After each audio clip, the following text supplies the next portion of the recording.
The Sukhoi Su-37, NATO designation Flanker E, multi-role fighter is a further development of the Su-35. This aircraft is sometimes nicknamed the Terminator. Developers had a goal to increase performance and maneuverability of the Su-35 aircraft and update its systems. The Su-37 made its maiden flight in 1996. Only 2 pre-production technology demonstrators were built due to limited funding and lack of orders. The Su-37 was demonstrated at numerous airshows around the world. It was actively proposed for the Russian Air Force as well as export customers.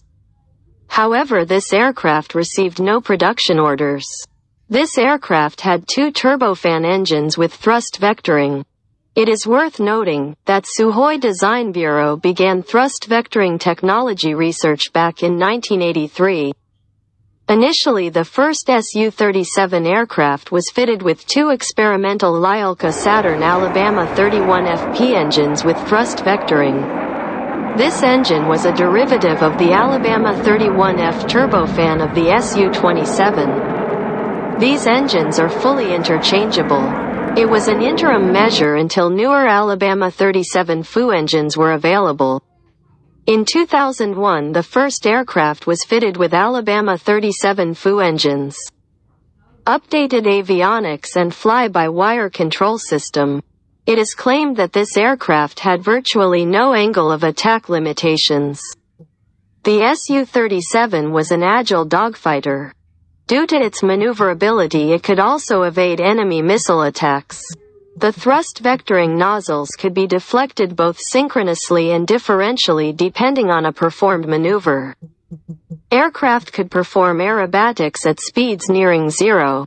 The Su-37 made a number of demonstration flights at various airshows, where it amazed spectators with its unsurpassed maneuverability. The Su-37 had secondary air-to-ground capability, however its primary role was air superiority. It had 12 wing and fuselage hardpoints and could carry missiles with a maximum weight of 8,000 kg. This fighter aircraft could carry a mix of short-range R-73E and R-77 missiles for air combat and various IR and radar homing missiles for ground attack role. This fighter aircraft was also fitted with GSH 300 130mm cannon, with 150 rounds. The Su-37 had improved fire control system, comparing with that of the contemporary Su-35. Its phased array radar could track up to 20 air targets and simultaneously guide 8 air-to-air missiles. In 2002, the first aircraft crashed due to software malfunction, bringing an end to the Su-37 program. Development of this aircraft was stopped. Later, Sukhoi introduced several modernizations of the Su-27, the Su-30 MKI and Su-35BM. Both of these aircraft use the Su-37 technology, such as the thrust vectoring engines, improved radar systems and avionics.